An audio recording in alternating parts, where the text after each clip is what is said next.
What is wealth? Is it money, land, things? What do these things mean? Why do we chase after them?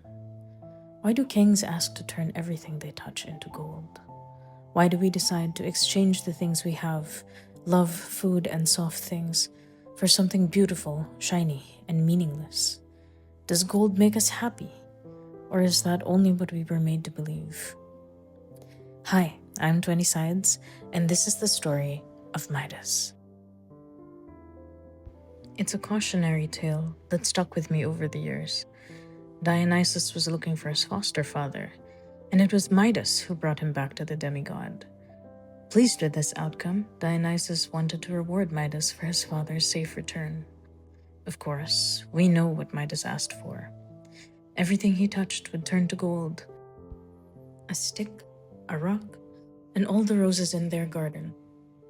A stick or rock are probably of no consequence, but as a child, hearing this story, I thought about the roses, how they were plants, a flower, a living thing, and somehow that didn't sit well with me. Eventually, Midas grew hungry and asked his servants for food, but soon he realized even food would turn into gold. Later on, his daughter would come home. She would be saddened, just like me, that all the roses she loved no longer lived. Gone was their fragrance. In fact, they didn't smell like anything now at all. Seeking comfort, the daughter searches for her father. As listeners to this tale, we can already imagine Midas making a grave mistake. Maybe we wish we could warn him, but the story keeps going, and we bear witness. We see Midas lose his truest wealth. He embraces his daughter, wanting only to be there for her, and she turns into gold. Now, why would I make a pen inspired by this heartbreaking tale?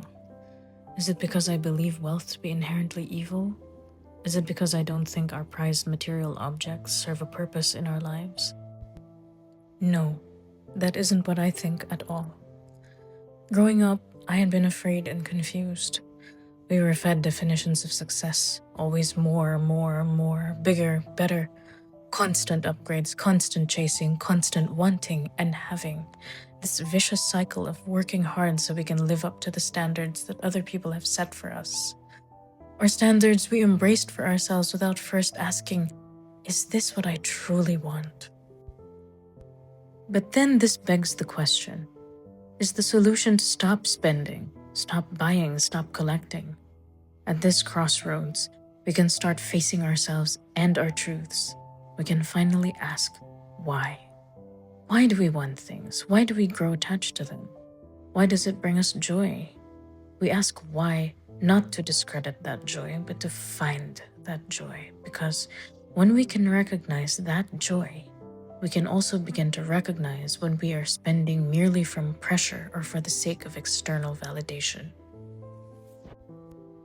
There is a version of Midas' story that ends positively. In this version, he goes back to Dionysus. He tells him with tears in his eyes that he doesn't want this power anymore. He doesn't want to turn things into gold, for he has lost his daughter, and he will give up everything to get her back. But Dionysus doesn't even take anything away from him. He simply says, sure, okay. Wash yourself in the river Pactolus.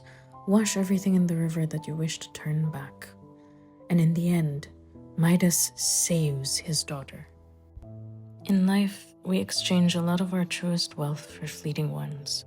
Our time, our health, our dreams, our identities, the softness, the love, the light.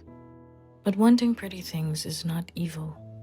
I think about the numerous pen meets we've joined, the community and connection forged from having similar hobbies, the lifelong friendships I've gained through seemingly trivial material possessions. Whether it's pens or stationery or board games, Dungeons and Dragons, crystals, witchy things, books, leather crafts.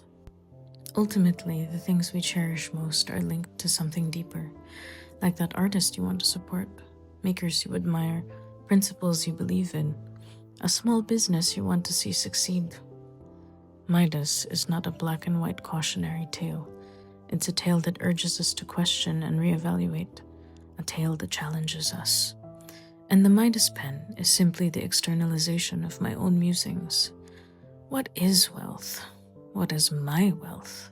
How do I use it, appreciate it, share it? How can wealth foster connection and build bridges instead of causing further fractures?